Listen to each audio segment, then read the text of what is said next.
Maharashtra state का hospital and clinical pharmacy का जो पेपर हुआ उसके बारे में आज के इस वीडियो में हम देखने वाले हैं। उस पेपर के बारे में आज के इस वीडियो में हम डिस्कशन करने वाले हैं। किस तरीके से क्वेश्चन आए थे पेपर में, किस तरीके से एमसीक्यूज आए थे, तो उनके बारे में देखेंगे। तो आइए स्टार्ट करते हैं।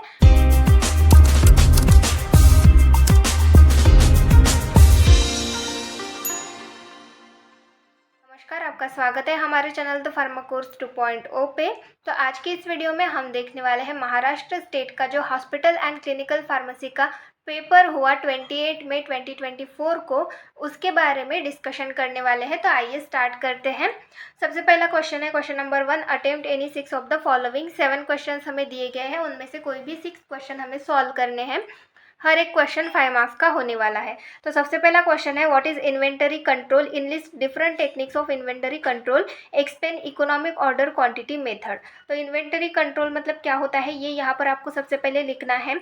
जो भी अलग अलग टेक्निक्स है इन्वेंटरी कंट्रोल की, उनको इनलिस्ट करना है, और जो इकोनॉमिक ऑर्डर क्वांटिटी मेथड है उसको एक्सप्लेन करना है। इकोनॉमिक ऑर्डर क्वांटिटी मेथड ये इन्वेंटरी कंट्रोल की एक टेक्निक है। इस एक टेक्निक को यहाँ पर एक्सप्लेन करने के लिए कहा गया है। तो इस तरीके से ये क्वेश्चन आपको सॉल्व करना था। देन नेक्स्ट है question number B, write down mission requirements and elements of GPP. GPP मतलब गुड फार्मेसी प्रैक्टिस। तो गुड फार्मेसी प्रैक्टिस के मिशन क्या है, ये क्यों बनाया गया है, ये यहाँ पर आपको लिखना है। रिक्वायरमेंट्स क्या है और एलिमेंट्स क्या है, ये यहाँ पर आपको लिखने थे। देन नेक्स्ट है question number C, write medication error, write the consequence and strategies to minimise medication errors. तो मेडिकेशन एरर्स की सबसे पहले आपको यहाँ पर डेफिनेशन लिखनी है, और मेडिकेशन एरर्स को कम करने के लिए, मिनिमाइज करने के लिए जो भी स्ट्रैटेजीज और जो भी कॉन्सिक्वेंसेज यूज़ किए जाते हैं वो यहाँ पर आपको लिखने हैं। तो इस तरीके से ये क्वेश्चन आए थे। देन नेक्स्ट है question number D, enlist daily activities of clinical pharmacist and comment on pharmacist as a patient counsellor. तो यहाँ पर आपको जो भी डेली एक्टिविटीज़ होती है क्लिनिकल फार्मासिस्ट के, वो इनलिस्ट करने हैं। जो भी वार्ड डाउन पार्टिसिपेशन हो गया या फिर मेडिकेशन हिस्ट्री, तो ये सारे जो डेली एक्टिविटीज़ है वो आपको इनलिस्ट करनी थी। और उनमें से जो pharmacist as a patient counsellor मतलब जो पेशेंट काउंसलिंग वाला एक क्लिनिकल फार्मासिस्ट की जो एक्टिविटी है वो यहाँ पर आपको एक्सप्लेन करनी थी। तो इस तरीके से ये क्वेश्चन आया था। देन नेक्स्ट है question number E, define and classify poison with suitable example. तो पॉइजन की डेफिनेशन यहाँ पर लिखनी थी और उसका क्लासिफिकेशन उसके सुटेबल एग्जाम्पल्स के साथ यहाँ पर आपको लिखना था। देन नेक्स्ट है question number F, classify liver function test, give normal values of first total serum bilirubin, second serum albumin, third serum globulin, fourth albumin और ग्लोबुलिन रेशो। तो यहाँ पर आपको लीवर फंक्शन टेस्ट का क्लासिफिकेशन लिखना था। जो भी क्लासिफिकेशन हमें दिया गया है, जितने भी टेस्ट है वो सारे यहाँ पर आपको लिखने थे। और ये यहाँ पर जो टर्म्स दी गए हैं, total serum bilirubin, serum albumin, serum globulin, इनके नॉर्मल वैल्यूज यहाँ पर आपको लिखने थे। देन नेक्स्ट है question number G, enlist methods of drug distribution, explain complete floor stock system with its advantages and disadvantages. तो यहाँ पर आपको ड्रग डिस्ट्रीब्यूशन की मेथड्स जो है वो इनलिस्ट करनी थी, और जो कंप्लीट फ्लोर स्टॉक सिस्टम है उसके बारे में एक्सप्लेन करना था, और उसके एडवांटेजेस और डिसएडवांटेजेस यहाँ पर आपको लिखने थे। तो इस तरीके से ये 5 मार्क्स के लिए क्वेश्चन आए थे। कोई भी 6 आपको यहाँ से सॉल्व करने थे। देन नेक्स्ट है question number 2, attempt any 10 of the following. तो कोई भी 10 क्वेश्चन आपको यहाँ से सॉल्व करने हैं। 11 क्वेश्चन यहाँ पर दिए हुए हैं, हर क्वेश्चन 3 मार्क्स का होने वाला है। Question number A, define radio pharmaceuticals, give various methods of disposal of radio pharmaceuticals.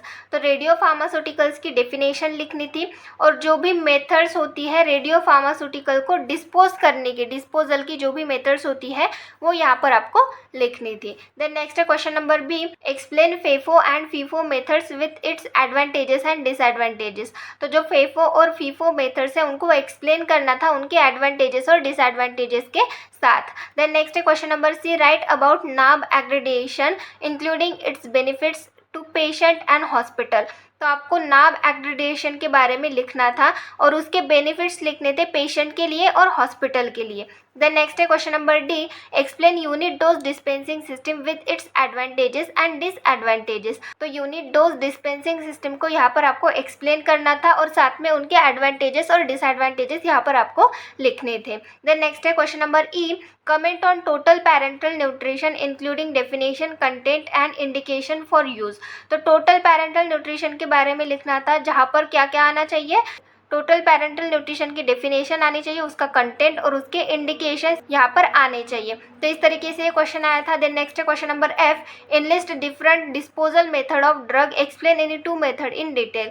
तो जो भी मेथड्स होती है ड्रग को डिस्पोज करने के, वो यहाँ पर आपको इनलिस्ट करने हैं और उनमें से कोई भी 2 मेथड आपको डिटेल में एक्सप्लेन करनी है। देन नेक्स्ट है question number G, what is the meaning of LASA drugs, give the measures to avoid LASA errors. तो लासा ड्रग मतलब क्या होता है, look alike sound alike drugs. तो इसका मीनिंग क्या है वो यहाँ पर आपको लिखना था और जो भी मेजर्स होते हैं लासा एरर्स को अवॉइड करने के लिए वो यहाँ पर आपको लिखने थे। देन नेक्स्ट है question number H, right the composition and function of PTC. PTC मतलब फार्मेसी एंड थेरेप्टिक कमिटी, इसका कंपोजिशन और फंक्शन यहाँ पर आपको लिखना था। देन नेक्स्ट है question number I, enlist application of computers in hospital pharmacy practice, give benefits of EHRs। EHRs मतलब इलेक्ट्रॉनिक हेल्थ रिकॉर्ड्स। तो यहाँ पर जो भी कंप्यूटर्स के एप्लीकेशन होते हैं जो कि हॉस्पिटल फार्मेसी में यूज़ किए जाते हैं, हॉस्पिटल फार्मेसी प्रैक्टिस में यूज़ किए जाने वाले जो भी एप्लीकेशंस होते हैं उनको इनलिस्ट करना था। और जो EHR है, इलेक्ट्रॉनिक हेल्थ रिकॉर्ड है, उसके बेनिफिट्स यहाँ पर आपको लिखने थे। देन नेक्स्ट है question number J, define and write scope of clinical pharmacy. Clinical pharmacy की डेफिनेशन लिखनी थी और उसके स्कोप लिखने थे। देन नेक्स्ट है question number K, explain the role of pharmacist in preventing antimicrobial resistance. तो एंटीमाइक्रोबियल रेजिस्टेंस को प्रिवेंट करने के लिए फार्मासिस्ट का रोल क्या है वो यहाँ पर आपको एक्सप्लेन करना था। तो इस तरीके से ये 3 मार्क्स के लिए क्वेश्चन आए थे। देन नेक्स्ट हम देखेंगे क्वेश्चन नंबर 3। क्वेश्चन नंबर 3 के बारे में देखेंगे, attempt all of the following. सारे क्वेश्चन सॉल्व करने हैं, 20 क्वेश्चंस दिए हुए हैं तो उनमें से सारे क्वेश्चंस यहाँ पर आपको सॉल्व करने हैं। हर क्वेश्चन 1 मार्क का होने वाला है। तो सबसे पहला है FIP स्टैंड फॉर, FIP मतलब इंटरनेशनल फार्मास्यूटिकल फेडरेशन, ये इसका फुल फॉर्म आता है यहाँ पर।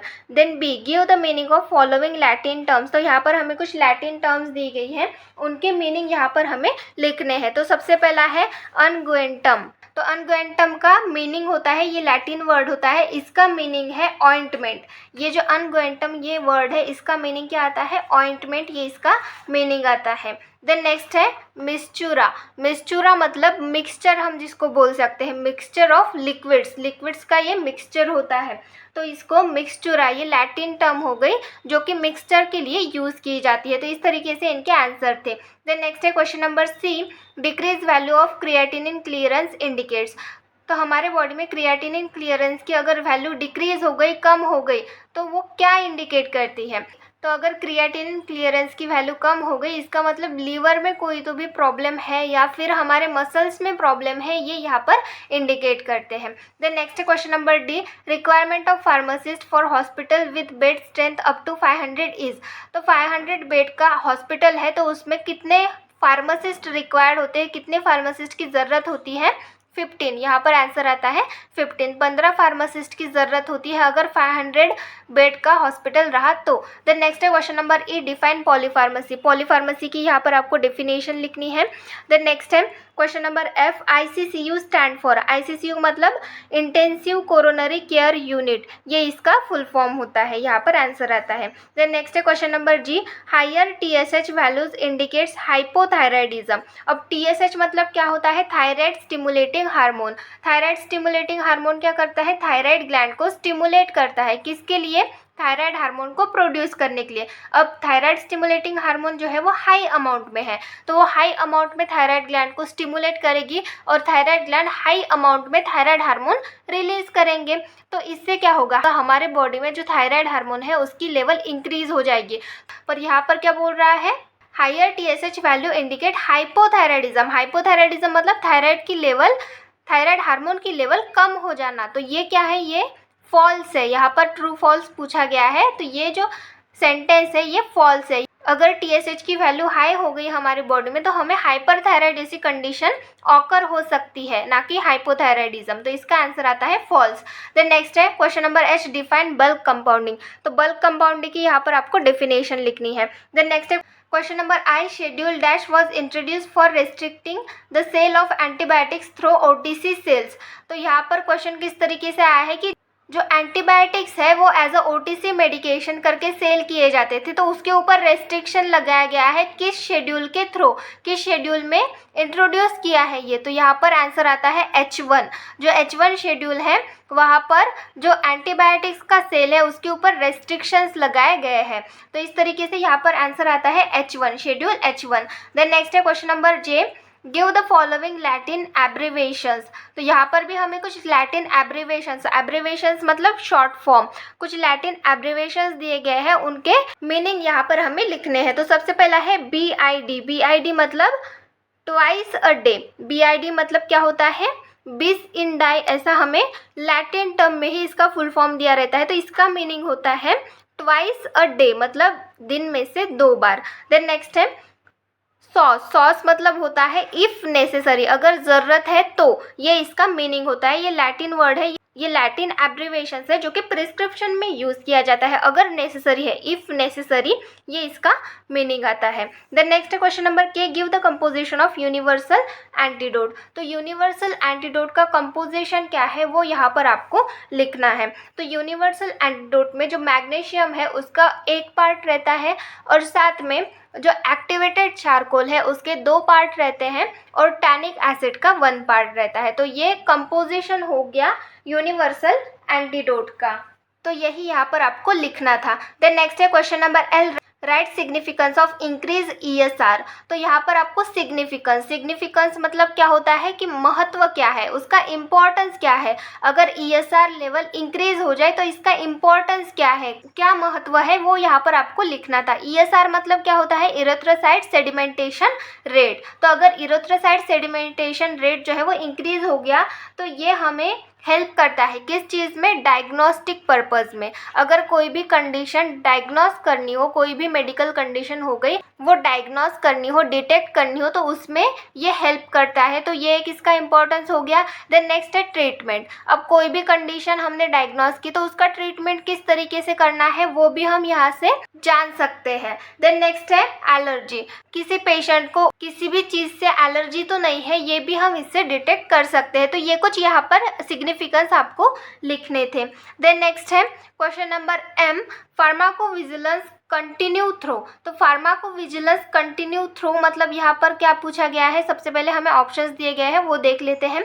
सबसे पहला है post marketing surveillance, second is the pre marketing surveillance, third one is the pre and post marketing surveillance and fourth one is the none of the above. तो यहाँ पर क्वेश्चन क्या है, फार्माकोविजिलेंस कंटिन्यू थ्रू। तो pharmacovigilance मतलब क्या होता है वो सबसे पहले समझ लेते हैं। तो फार्माकोविजिलेंस में जो एडवर्स ड्रग रिएक्शन है उनका डिटेक्शन किया जाता है, असेसमेंट किया जाता है, वो किस तरीके से कम कर सकते हैं, ये चीज़ें देखी जाती है। तो यहाँ पर फार्माकोविजिलेंस बोला गया है। तो फार्माकोविजिलेंस का काम क्या होता है कि कोई भी मेडिसिन है तो वो जब बनती है तब भी उसके एडवर्स रिएक्शन डिटेक्ट करना, देखना कि किस तरीके से एडवर्स रिएक्शन हो रहे हैं, उसको कम कैसे करते हैं वो देखना। और मेडिकेशन जब मार्केट में अवेलेबल हो, जब वो मार्केट में अवेलेबल होती है तो उस टाइम पे जो पेशेंट्स लेते हैं तो उनमें उस मेडिसिन का क्या इफेक्ट दिख रहा है, कोई न्यू एडवर्स ड्रग रिएक्शंस तो नहीं ऑकर हो रही है। तो यहाँ पर प्री मार्केटिंग और पोस्ट मार्केटिंग दोनों आ रहे हैं। मतलब प्री मार्केटिंग के टाइम पे भी जो फार्माकोविजिलेंस है वो मेडिकेशन के जो भी ADRs है वो चेक करता है और पोस्ट मार्केटिंग के बाद भी वो ADRs को चेक करता है। तो यहाँ पर आंसर आएगा third, pre and post marketing surveillance. Then next है question number N, number of copies of purchase order prepare. तो परचेस ऑर्डर मतलब कोई भी हॉस्पिटल फार्मेसी हो गई तो उसमें परचेस्ड ऑर्डर की कॉपीज़ कितने प्रिपेयर की जाती है वो यहाँ पर पूछा गया है। यहाँ पर ऑप्शंस दिए गए हैं। सबसे पहला है 5, second one is the 7, third one is the 3, fourth one is the 4। तो इसका आंसर आता है 7। हॉस्पिटल फार्मेसी में 7 कॉपीज़ जो है वो प्रिपेयर की जाती है परचेस ऑर्डर की। देन नेक्स्ट है question number O, antidote for heavy metal poisoning is. तो हेवी मेटल पॉइजनिंग जो है उनके लिए एंटीडोट कौन सा यूज़ किया जाता है। अब हेवी मेटल्स मतलब कौन कौन से आते हैं, लीड हो गया, मर्क्यूरी हो गया, कॉपर हो गया, तो ऐसे कुछ हेवी मेटल्स होते हैं, इनकी पॉइजनिंग हो गई तो एंटीडोट कौन सा है। यहाँ पर हमें ऑप्शंस दिए गए हैं। सबसे पहला है atropine, second one is the EDTA, third one is the BAL and fourth one is the physostigmine. तो यहाँ पर हेवी मेटल के लिए एंटीडोट पूछा गया है। अब हेवी मेटल में ये जो बाल है BAL, इसको डाइमर्क्याप्रोल भी कहा जाता है। ये जो BAL है ब्रिटिश एंटी ल्यूविसाइट, ऐसा इसका फुल फॉर्म है, तो इसको डाइमर्क्याप्रोल भी कहा जाता है। तो ये भी हेवी मेटल पॉइजनिंग में यूज़ की जाती है। हेवी मेटल पॉइजनिंग जैसे कि क्रोनिक पॉइजनिंग हो गई आर्सेनिक की, तो उस कंडीशन में बाल मतलब डाइमर्क्याप्रोल ये यूज़ किया जाता है। और साथ में EDTA मतलब ethylene diamine tetra acetic acid, तो EDTA भी हेवी मेटल की पॉइजनिंग में यूज़ किया जाता है। तो यहाँ पर BAL ये भी आंसर आ सकता है, EDTA ये भी आंसर आ सकता है। तो इसमें हम प्रॉपरली नहीं बता सकते कि इसमें परफेक्ट आंसर कौन सा आएगा, क्योंकि BAL इसको डाइमर्क्याप्रोल भी कहा जाता है। आप सर्च करके देखना, BAL को डाइमर्क्याप्रोल भी कहा जाता है। ये हेवी मेटल पॉइजनिंग में यूज़ किया जाता है और साथ में EDTA भी हेवी मेटल की पॉइजनिंग में यूज़ किया जाता है। तो इसका आंसर दोनों में से कोई एक होगा। Then question number P, enlist thyroid function test. जो भी थायराइड फंक्शन टेस्ट है वो यहाँ पर आपको इनलिस्ट करने थे, जितने भी थायराइड फंक्शन टेस्ट है वो आपको इनलिस्ट करने थे। देन नेक्स्ट है question number Q, identify a drug which is not reserve antibiotic. जो शेड्यूल H1 है उसमें एंटीबायोटिक्स की कैटेगरीज बनाई गई है, जैसे कि रिजर्व एंटीबायोटिक्स हो गया, रेस्ट्रिक्टेड एंटीबायोटिक्स हो गया। तो उसमें से यहाँ पर हमें क्वेश्चन पूछा गया है कि ये जो हमें यहाँ पर ड्रग्स दिए गए हैं इनमें से कौन सा रिजर्व एंटीबायोटिक नहीं है। ऑप्शन कौन कौन से हैं, लाइनेजोटाइड, कोलिस्टिन, टेट्रासाइक्लिन, पॉलीमाइक्सिन B। तो इसमें से लाइनेजोटाइड ये भी एज अ रिजर्व एंटीबायोटिक करके यूज़ किया जाता है, कोलिस्टिन ये भी रिजर्व एंटीबायोटिक है, टेट्रासाइक्लिन ये रिजर्व एंटीबायोटिक नहीं है, जो पॉलीमाइक्सिन B है ये भी रिजर्व एंटीबायोटिक है। तो इसका आंसर आएगा टेट्रासाइक्लिन। देन नेक्स्ट है question number R, use of xenon 133 gas. तो xenon 133 गैस का यूज़ क्या है। तो xenon 133 गैस के यूजेस यहाँ पर हमें ऑप्शंस दिए गए हैं, पल्मोनरी स्कैन, लीवर स्कैन, यहाँ पर LIVE आया है, लीवर स्कैन है ये, brain scan and all of the above.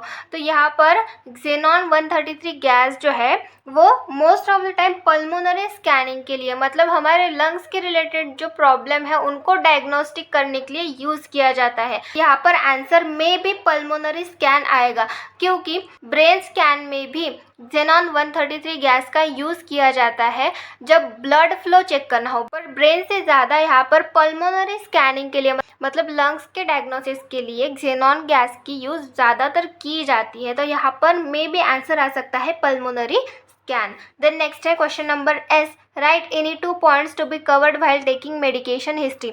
तो मेडिकेशन हिस्ट्री लेते समय कौन से पॉइंट्स आपको कवर करने चाहिए, कोई भी 2 पॉइंट्स यहाँ पर आपको लिखने थे। तो मेडिकेशन हिस्ट्री आप ले रहे हो तो उस टाइम पे आप क्या पूछोगे, जो भी मेडिकेशन, पुरानी मेडिकेशन कोई हिस्ट्री होगी, कोई भी मेडिकेशन पेशेंट ले रहा होगा तो उसके बारे में पूछोगे, कोई एलर्जिक रिएक्शन होगी तो उसके बारे में पूछोगे। बस ये कुछ पॉइंट्स यहाँ पर आपको लिखने थे। देन नेक्स्ट है question number T, define pharmacovigilance. तो फार्माकोविजिलेंस की यहाँ पर आपको डेफिनेशन लिखनी थी। तो इस तरीके से ये क्वेश्चंस आए थे 1 मार्क के लिए। इस तरीके से महाराष्ट्र स्टेट का हॉस्पिटल एंड क्लिनिकल फार्मेसी का पेपर आया था।